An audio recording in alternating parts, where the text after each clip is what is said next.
welcome to the Dalles Chamber Community Affairs. Today, our guest is Jeff Helfrich. He is with our legislation team that represents us in Wasco County and many more. And we've asked him here to be our guest to give us some updates, what's going on, and any insight he can give us. And then we'll have some Q&A also with that. But before, just in case you don't know everybody in the room, I'm going to let them go ahead and introduce who they are and what organizations they are representing and working with. So we're going to start with Scott. Go ahead. Good morning, Lisa. Good morning, Jeff, Brian, Rob. My name is Scott McKay. I am the community liaison for Circles of Care. That's an initiative of Age Plus, and they help support older adults in primarily rural Oregon. We were supposed to have the housing grand opening of the housing project they have done in Madras, but unfortunately, one of the units had a fire plus the 100-degree heat, and we had to cancel that yesterday. Had to reschedule it. There were 16 units of housing for older adults in Madras, right adjacent to the community center. So it's a great project that they've done. But Circles of Care, we connect volunteers with older adults who need some kind of periodic support, such as friendly visits, rides to the grocery store, rides to medical appointments, and that type of thing. So let's try to help those older adults who need some kind of support, not professional in-home care, but just a friend who can help support them and be that friend. Thank you. Thanks, Scott. We appreciate what you do. Our community is impacted because of what you and then what our senior center does. So I'm going to go right on to Rob. Why don't you introduce yourself? Good morning, everybody. Sorry I'm late. I was in a traffic jam, believe it or not, on Browns Creek Road. I know that road. 5 cars in a row. I couldn't believe it. And they were stopped. There was a small fire right there at the beginning of Murray's Addition area, and the fire department had it out. It was I think a squirrel got into one of those power things on the pole. They do that, you know. But the fire department had it out, and they just had the road blocked, so made me late. But anyway, I'm Rob Garrett, Mid-Columbia Senior Center, as Brian and Scott know, Jeff. And I've been here for about, oh my goodness, almost 3 years, Scott. Has it been that in February, it'll be 3 years. So you do the math. I can't at this time of day. Anyway, we do a lot of stuff for the community, as Lisa said. The biggest thing we do is we provide a place of entertainment and recreation and resources like loan closet, medical equipment loan closet. Next week, we have our annual business meeting. So Scott, make sure you're there so you can vote. So on the new budget and all that. Summertime is a little slow here, but come fall, we'll ramp it back up again. So hopefully, Jeff, you get a chance to come by and visit when you are in town. Anyway, that's about it for right now from the Senior Center. Thank you. Rob? So Brian, I know what your word is, but why don't you give a little background of what you have been involved with, besides grandkids? I'm retired and chief grandkid chaser or wrangler, I guess. Yeah, Jeff, I was with Oregon State University. I was a professor with them for 35 years and did research and extension and administration for this area and other parts of the state as well. And he still has a big heart for agriculture. So we love it. Stays involved. So, and then y'all know me, Lisa with the Chamber, and we're doing all kinds of things of networking and stuff like that. But we're kicking into gear to make sure that we are advocating for our businesses as far as the legislation parts and pieces go. So I will let Jeff do some sharing, but I will be asking some questions regarding IP-17. Because that is something that we will be taking a very proactive position on, both from the Oregon State Chamber and from the Dalles Chamber. So I will have some questions regarding that, just so that we build the awareness. And like I said, this is recorded, so we'll be sharing this as an opportunity as what you need from us as far as those different things when those crop up. But for right now, Jeff, I'm going to let you take over and you can share. We're a small enough group, guys, just blurt out your questions. I know that Jeff doesn't mind being interrupted with a question so that we don't miss it. And so do that, and then we will go from there. Hey, thanks, Lee. I'm just getting over whatever crud's been going around, and it's been taking a long time to get over that. Anyway, Yeah. thanks for having me on. Yeah. It's summertime. It's hot. It's been hot in the Dalles. I was out there a couple days ago, and the wind was just hot. And it's like, and you have a fire going out there. The governor had declared emergency so they could have the I might mess that. So they're able to get all the resources. They're going to get all the resources they need out there. And I saw the air bosses out there dropping water, picking up water and go drop out there. So even though that's not part of my district, it's Representative Greg Smith's part of his district, but it's still, I still pay attention to that stuff out there because it's real close. I think the biggest thing, the last time I was on was during short session, I believe. Yeah. And so a little's changed a little bit since then. Well, actually, back in September, I became the House Republican leader, and some people were concerned I'd become more partisan or I'd not spend as much time in the district. And I haven't changed who I am and what I do. It's about, fixing problems and moving forward. And I think that short session really showed that, you sit at the table, have that conversation, and you can get some things done. And took some different tactics when it came to the reform of the drug law, or where they legalized drugs, the Measure 110, where we were able to get our ideas out there and kind of work from there, and it worked well. So let's fast forward. That people getting arrested and getting treatment. Treatment was immediate, but they had to stand up some facilities. But the arrests will start in September. That gives law enforcement the option, the tools to get to what we call the frequent flyers, to get them help, mandatory help, not just voluntary help. And so I think that'll shake out. I think the Dalles is positioned well with the center that's out there, the spoken hub type stuff that you got going on. And I know it's been somewhat controversial sometimes, but we have to do something. And that was a good project. So I was able to get, I believe it was about $8 million for that project to help get that kick started and get services that are needed out there. But people still need to be held accountable. And, the reform of that, we're able to get more when it comes to manufacturing and the dealing and the dealers, get a couple fixes in the laws that got them so they could be arrested and be held and be charged, and not just kind of kicked out the door. Kind of fast forward, I had a town hall in Mosier earlier this week, I guess it was. I'm just trying to, everything's a blur right now, what's been going on. It's been real busy. But we had a good town hall out there. A lot of the issues were revolving around agriculture, especially the cherry growers or the fruit growers. And when it came to workforce housing, ag overtime. And so I know you guys remember last year, the cherry market fell out into the cherries last year. I was out talking to some growers out there, and was able to get the governor on the horn and ask for emergency declaration, kind of worked through that, what that looked like. And it's not traditionally what emergency declaration would be, but it turned out to be, she was able to write the issues that were going on, and the ag secretary at the federal level was able to declare that emergency and help with that, and get some low interest loans out for people to pay back, and some grants just to help float so their businesses can keep going. The market came back a little bit later. So some of the people that had later crops of cherries that was able to work well for them. So the market came back.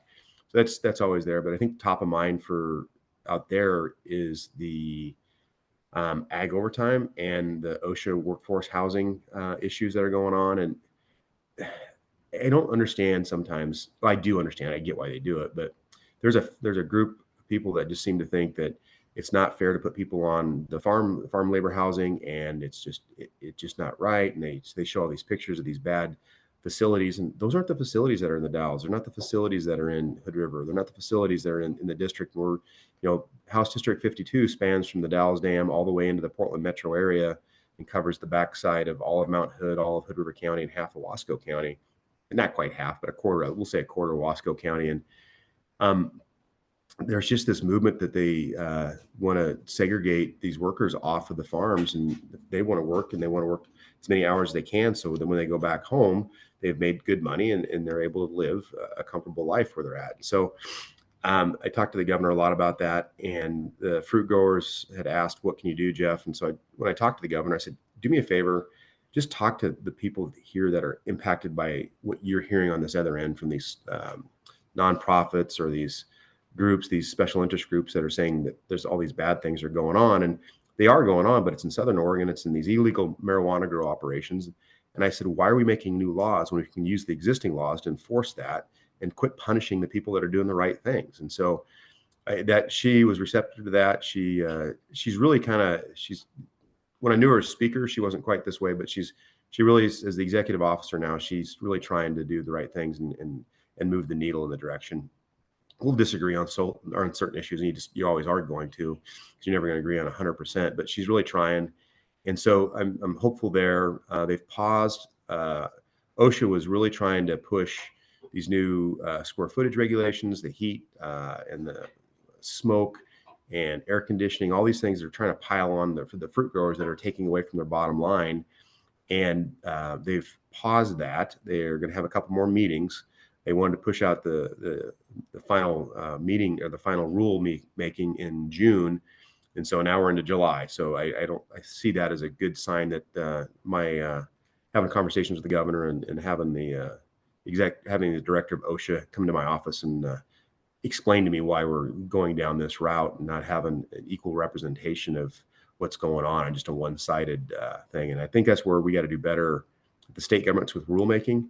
When we make a law, as lawmakers, we make a law, we have our intent, and then it goes to rulemaking. And then when the agencies look at it, it's like, oh, we don't really think that's what you meant, but this is what we think you mean, and this is what we're going to do. And there's not much accountability. And so we're trying to figure out an accountability piece to have those department heads come back to us and they report to us where the implementation on some of these things are at. And if it's going sideways, we hold them accountable for it.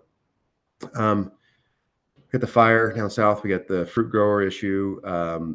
It does affect the Dalles, but it's more centric to Hood River. There was an accident on the bridge that a load wasn't secured, where an arm on a excavator came out and just tore the cross members up. They were going across the lift span of that bridge, and I've been working really hard to get money to replace the bridge, and we're working on that. We won't be able to bond out until 25, the lottery bonds, but it's $1.1 million worth of damage that happened.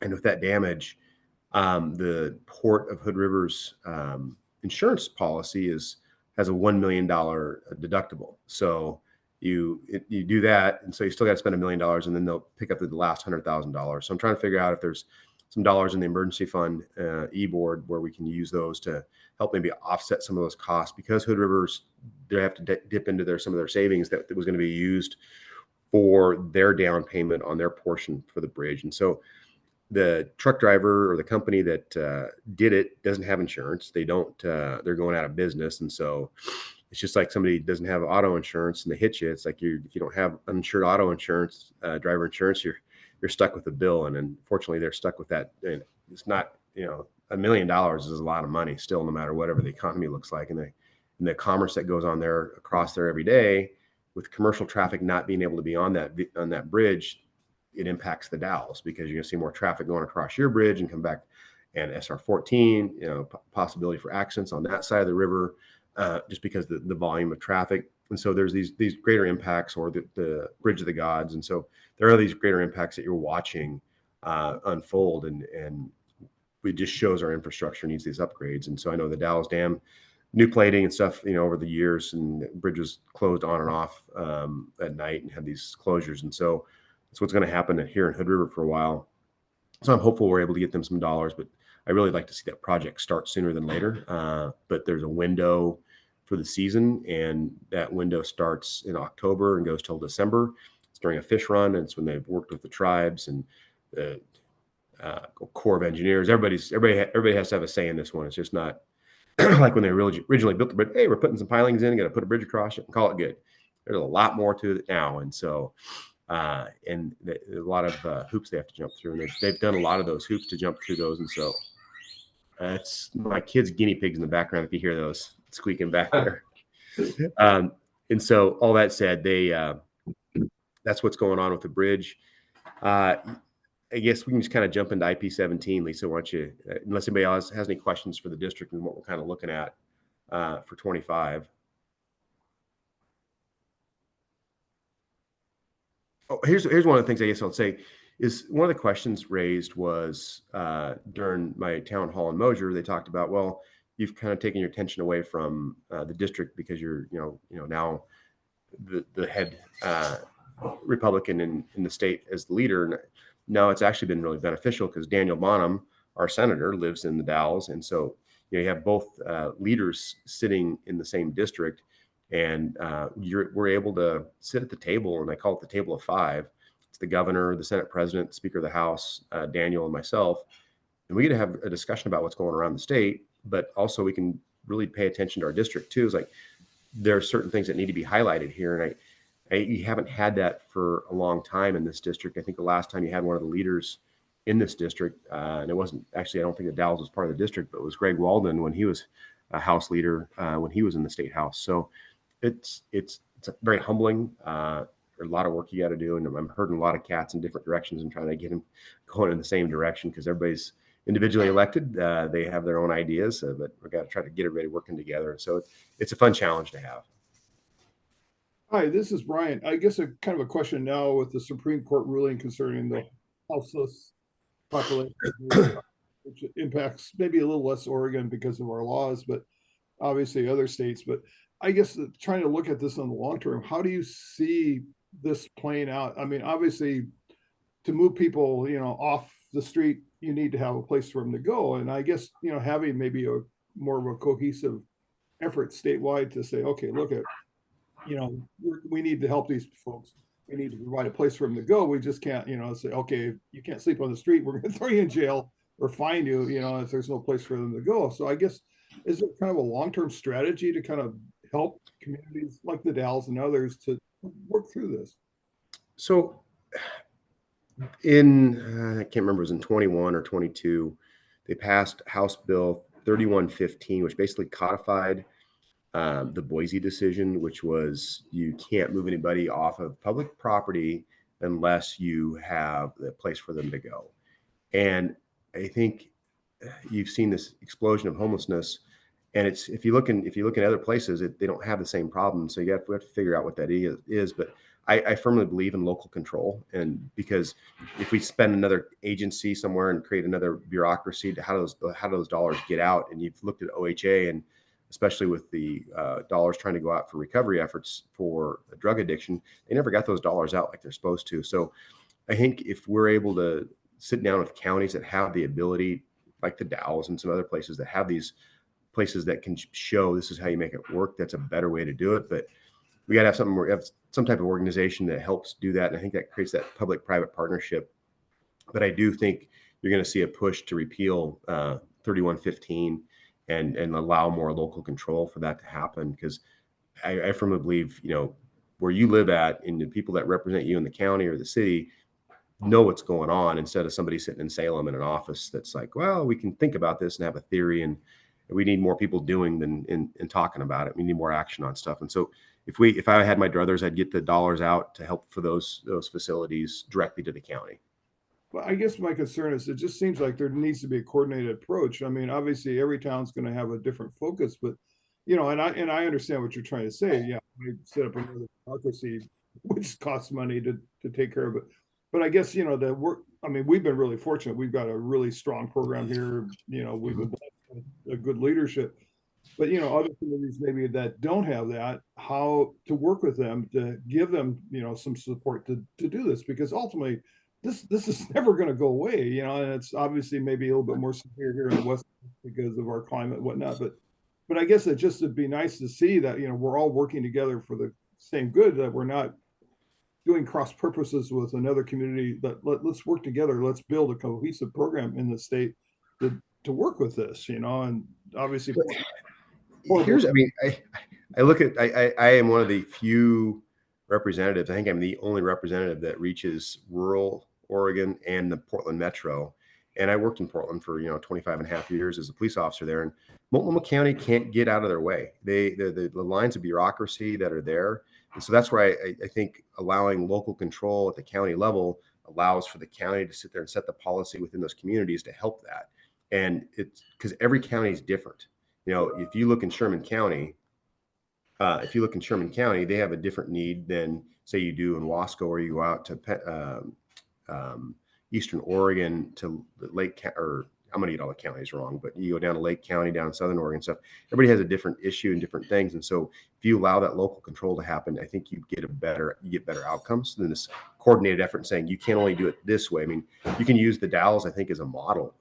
Would be a really good way to do that, because I do know for drug addiction and kids that are homeless, they come to the Dalles, they come to the resolution center out there, and they help out there. And so there is an effort to do that, but I think you got to let your counties figure it out, because if you try to do it at the state level, it's this kind of one size fits all, and it doesn't work. Because I just look at Portland and how much they've failed, but you can go down to Clackamas County and see what they've done and how they've gone about their business. And it's, they're within, 10 minutes, well, they're a half an hour drive between each, county center where the county seat's at.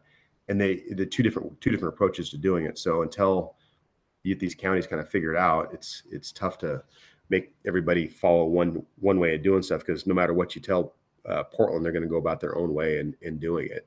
We created a law that said, hey, you have to have this flexion, and you get, here's the certain times you do it. And they've turned around and said, you know what? We don't believe in arresting anybody. We're just going to get them in deflection. We're not going to put anybody in jail and hold them accountable. And so you have a new district attorney that came in now. It's like, well, no, I am going to prosecute people after whatever metric's been made. So I still think the county level is the best way to do it than have this bigger coordinated effort at the state level. Because if the county can prove to the state, this is the dollars, how we're going to use them, let's get you the dollars to get it done. I know I didn't really answer your question, Brian, but I still believe in local control, because I think you guys know best where your resources need to go. Yeah, I guess we'll probably agree to disagree here, but anyway, I mean, I worked in state government for 35 years, but I think there's a right way to do it and a wrong way to do it. Obviously, you pointed out Portland is the wrong way to do it, but anyway. Yeah. Okay. Hey, Jeff, a couple of things. First of all, I have to full disclosure. I am a Democrat. Okay. Bob and we talk about that. He's a Republican and I'm the Democrat, but I have to compliment you when you said, I don't understand. No, I do understand, because a lot of times I hear, well, I don't understand what the other side is saying. But I really appreciate you making the effort to understand, although not agreeing, but understanding and figuring out what their perspective is. So a real compliment to you for that approach. And I'm glad to hear that you're working with the governor. I wasn't real excited about the governor. I voted for her, but I was hesitant. But I've heard that she has changed to some degree and has been really trying to work with the local communities and so forth. Second thing, regarding to Brian, I was a county commissioner here in Wasco County for 20 years. And one of our mantras was, the best government is the closest government. And so a lot of that, as you're saying, a lot of that decision should be made locally. I think the challenge is that there are also decisions that have to have a statewide focus, and trying to find the balance between the two can be challenging. I think Brian referred to the need for sometimes statewide initiatives, but so I just want to thank you, and I really appreciate people who are trying to work across the aisle, both Democrats and Republicans. I have a high regard for Greg Smith, because I believe he's one who also does that. And we've always had a good relationship with Greg Walden back when he was a rep, and John Huffman particularly. So thank you for the good work you're doing and representing the Gorge and Wasco County. I appreciate that, Scott. I go back to like they say, how do you do that, Jeff? And two stories. So when I became leader, they had the meeting called the Big Five, and I'm like, okay, what's the meeting of the Big Five? Well, it's the governor, it's the Senate president, it's the Speaker of the House, it's the minority leader in the Senate, and the minority leader in the House. Okay, so we go through a couple of these meetings together, and I'm sitting there looking around, and the governor's there, and she's got her staff there, and she's got a couple of retired firefighters in there, and a couple of her security detail from the OSP, and I was kind of busting their chops a little bit, because cops and firefighters, we always have fun doing that, being retired guys. But I sat there and we're kind of about halfway through the meeting, and I said, you know what? I don't really like the name the Big Five. And she's, what do you mean? I said, how about we call it the Table of Five? Because there's five of us sitting around here discussing what's going to happen in the state of Oregon. And we're not any more special than anybody else. We just have a position that we were granted by citizens to represent them and have a conversation. And she's kind of looked at it, kind of a little smirk, like, oh, that makes sense. And so I started calling it the Table of Five, because we just got the more rhetoric we see going on at the national level, people think it happens at the state level. And there's sometimes, I mean, I throw elbows every once in a while when I have to get somebody's attention on something because they're not listening, but it's part of the job. But I've always liked the governor and everybody else, we've worked really well, and it showed that in that, that short session. But I think if you have more of that pragmatic approach, try to fix stuff, that's where we get more successful when I work for you guys and get things done. Back to the point of the local control, there is, with the housing and homeless package that came out 2 years ago, there was an agency that was stood up to do that, to help those funds and help those dollars go out. I think where the state can really lean into that is maybe some of the land use laws allowing for some temporary permitting. Because I know in the Dalles you had the annex, which caused some angst for a lot of people. And I haven't heard anybody kind of complain about it, to me anyway. And every time I drive by it, it's clean, it looks good. And, you don't have a bunch of people hanging out and doing mischievous things. So I think that's just an example of where, let's try it first before we start complaining about it. And there's some angst about it. I get it. I understand that. But I think you guys are a good example of that. So how do you replicate that? Maybe at the state level, you can push that out a little bit better and say, here's an example of the policy wise. If you follow these policies, you can get these dollars and have these outcomes. But I think anytime you send these dollars out, the best control, best government's like close, like you said, but we got to have good outcomes too. We just can't give money out and not see any outcomes for it. Well, I have a question, Jeff, or a thought. I mean, just from my viewpoint, not as the senior center guy, because I can't be the senior center guy and a Republican at the same time. I'm neutral.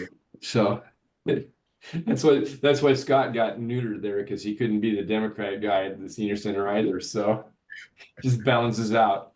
But as Rob Garrett, personal guy, I see a lot of issues. You talk about, building permits, you struck a chord and building regulations and stuff. I see a lot of things going on in our town, and I hear from people who are trying to get businesses established or homes built, and the cost of doing that, just mostly because of permits and regulations and the rigmarole and the hoopla you got to go through.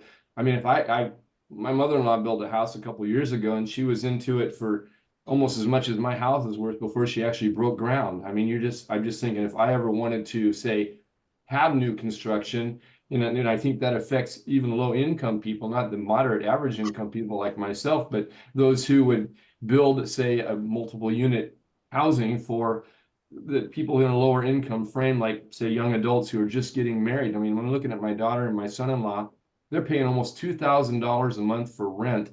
And, both are working basically on minimum wage jobs. And so they're barely eking by.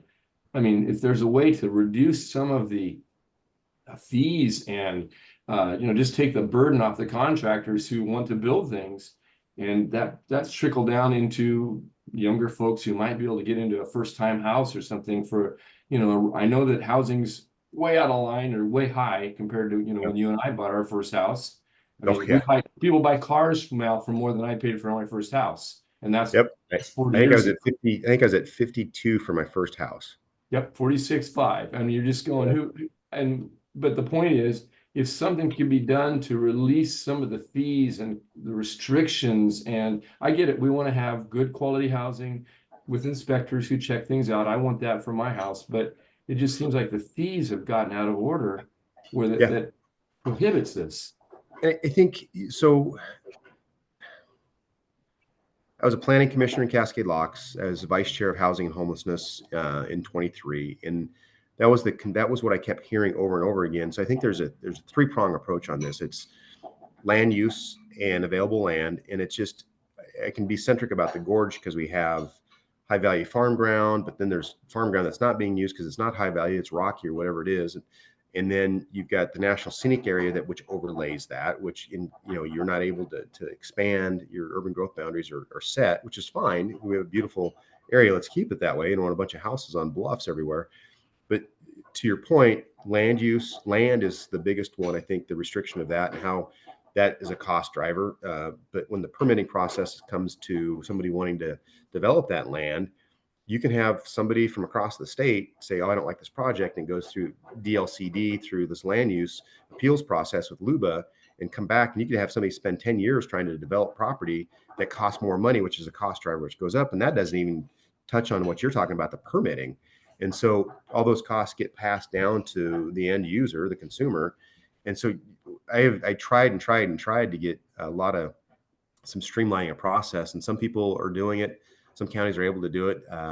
Bend is an example where they're able to streamline some stuff at the local level to get up some control. But it's just where we looked at doing a better streamlining of process was if you have these smaller counties that don't have the resources, they have to outsource the permit process, the SDCs and all that, where you can bring in people at the state level that can move people around, that can sit down there, hey, I'm going to be here for a month, get through all these permitting things, and then go on to the next county that has a big backlog of stuff. That's one of the things that they've worked on in the housing production bill that came out in short session. And so I think you'll see some rewards to that. But the fees, but the SDC fees, service development fees, that's what costs a lot of money. And so we got to figure out how, because if you're in a place that need water and you need sewer, those are the two things that are cost drivers, and putting the pipe in the ground, and everybody's paying their share, but then they're requiring these builders to put the roads in and the sidewalks and all these extras, these tree canopies and these niceties. Let's build a house, and then let's not add all these things in there, because to your point, the house price going up, you could have two houses in two different locations built by the same builder, and one place is going to require a 6-foot window with certain kind of decorative gridding, or another one's like you can have a 5-foot window with no gridding, and it saves money, a couple $100, but a couple $100 on each window adds up, and then that adds up into the longer term stuff. And I think it's where you get nickel and dimed, where these houses prices are going up. And like you said, I couldn't afford a new house where I'm at, or even a different house right now, because it's so expensive. Well, me neither. I mean, yeah. So I built my house 30 years ago on Browns Creek, and the money that I would cost, my mother-in-law built a house above us, and she lives on Browns Creek too, on adjoining land. And the money she spent, that was 3 years ago. I mean, she's up to about $750,000 to build a house that's smaller than mine by the time she did the permitting and all this. And I mean, she was trying to downsize from her original house. Fortunately, she can afford it. But my concern is not for people like my mother-in-law and myself, or you and I probably. We wanted to, we could afford to do that if we wanted to. I mean, I don't want to jeopardize my future to do that, but you could choose to do that. I could too. My daughter and these people, these homeless people, probably a lot of them are homeless not because of situations. I mean, I know a lot of it's drug use and such, but some of them simply can't afford to even rent a small house, just because of the cost of a small house. I mean, so like Hood River has a project off of Rand Road, and it's up there above, it's where the Stonehenge is at right now. They're trying to sell it. There's a developer that's ready to go and develop and put 200 units in, and could get it done within a year. But the city needs money to put a roundabout that ODOT's demanding on Highway 30 here. And so this is the bureaucracy that you see crossing over. It's like, can't we just have a stoplight instead? Oh no, the roundabout's the way to go. It's the new wave of the future, keeping traffic down. And the last time I checked, a stoplight works pretty good too, and just time it just right and you're fine. And so it's just those nuances where people are unwilling to move. That's where I want to see us be able to have more flexibility in this. And our land use laws are there for a reason, but goal 1 is public input. Goal 10 of the land use law is production. We're out of whack, so we got to get that done. And this project could be people with 80% AMI, their adjusted area medium income, and they're locked in at that 80% AMI. And so you buy it, and then you sell it for a certain percentage above, and then you can take those dollars that you got it, because it kind of regulates the price, and then that gives you more money for a down payment somewhere else to upgrade into a different house. But I don't know if that project's ever going to get off the ground here, because of the SDCs, because of ODOT, because of all these bureaucracy, red tape things. And people have good ideas to do it, but come on, let's get something done. And so it's that land use thing, and it's the SDCs, and how do we get more money for that? And then I'll give you another example as a private citizen. And I went down to Bend area, between Bend and Sisters. I think it's Highway 20, that highway that goes through there, through Tumalo, that area. And they've installed roundabouts on that highway. And it's like every 2 miles they've got one in. It's slowing traffic down to 30 miles an hour on a 55-mile-an-hour road, just because the roundabouts that was a requirement. I talked to people down there and nobody was in favor of it, but they pushed it through. And that's just another example of someone at a higher level not seeing what a community wants. And absolutely, I'm sure there's some who want it down there. And I'm for it. I don't know. I think unfortunately sometimes people get out of touch. They look at this new shiny object somewhere else across the nation. It's like, oh, it's working well over here, we should do it here. And then it looks like a great idea, but I watched these roundabouts up in Washington, up in Ridgefield up there, and they're nice. They're a pain. They're nice, but it's I don't know. Anyway, we'll get off topic. Sorry about that. I'll give my personal opinion, which is, yeah. Anyway, all right, Lisa, what do you got for me now?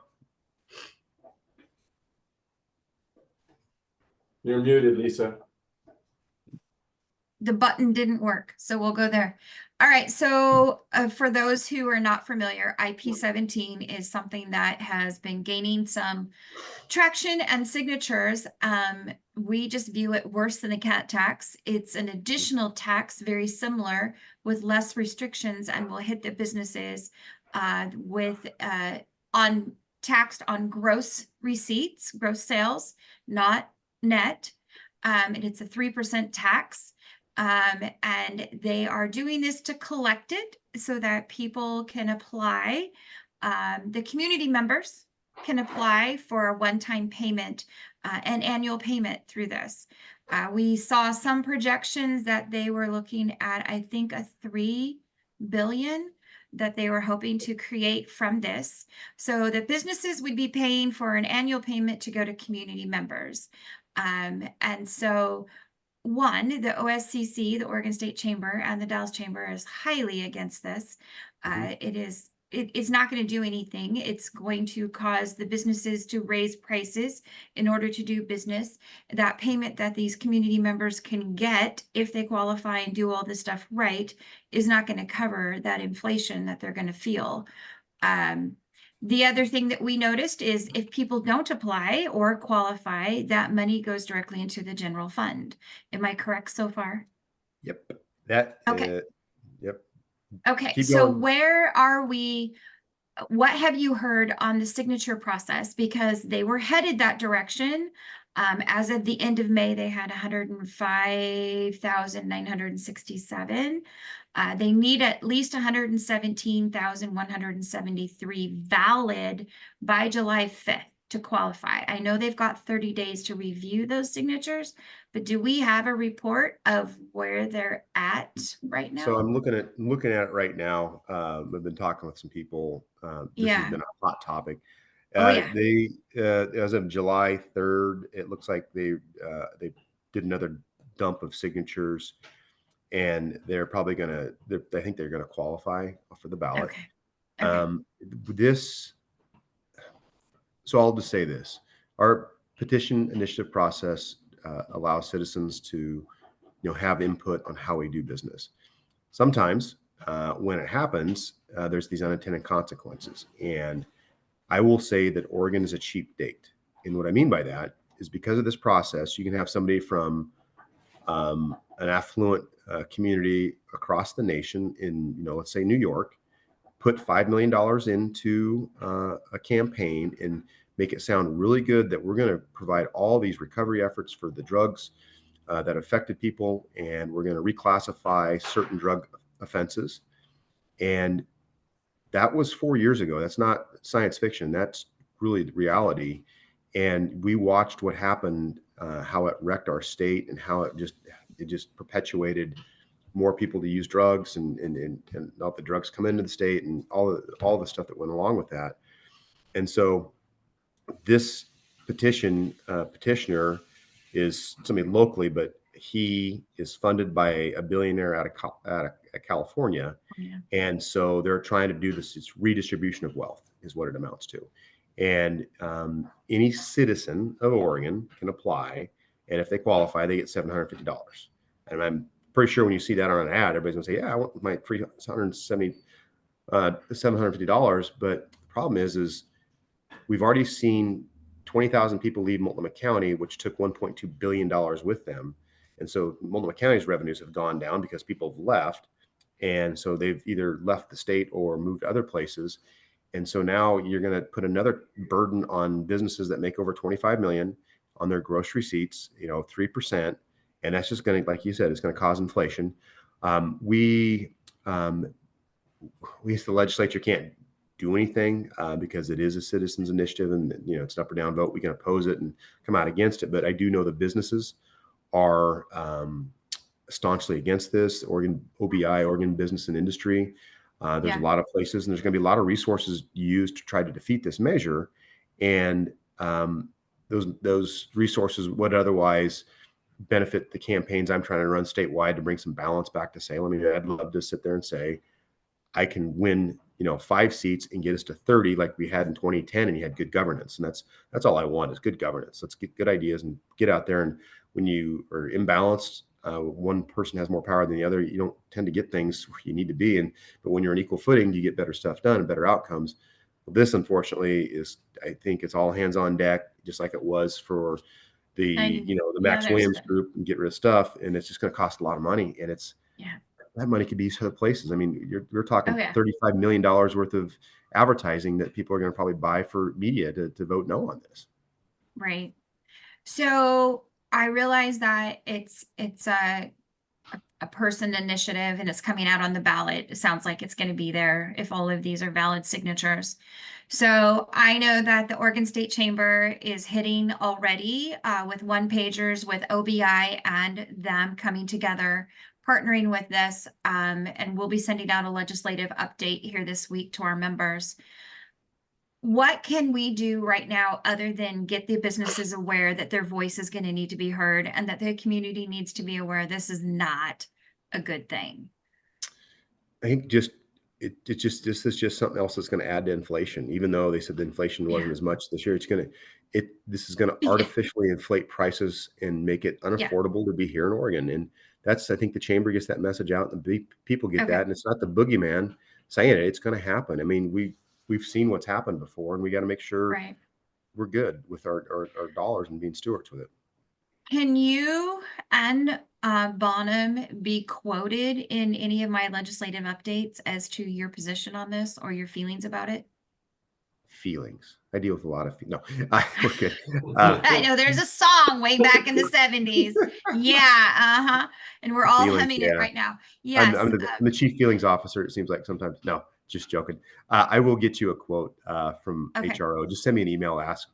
Send it to. I'm going to do the same for Bonham. I want to put some firepower behind there, so I will grab some, and then I know Bentz he's federal, but I know he still cares about his people here in Oregon, so I could probably get something from him and his crew too. Yeah, I got to prep for another meeting. I got to jump at 8 o'clock. So I got to. If nobody has any more questions. That's great. Okay. No, I just wanted to know the probability of this because I hadn't heard the final numbers yet as to if they reached it. But it sounds like it's going to be a get up and go, and we need to fight. So it will be. Okay. All right. Well, thank Jeff, you so much. thank you so much. Thanks for being here. And we're going to cut this short so everybody gets a couple extra minutes and an extra cup of coffee. All right, Rob. All right, take care. Good seeing you, Lisa. Thank you. Bye, guys. All right. Bye. Have a good day.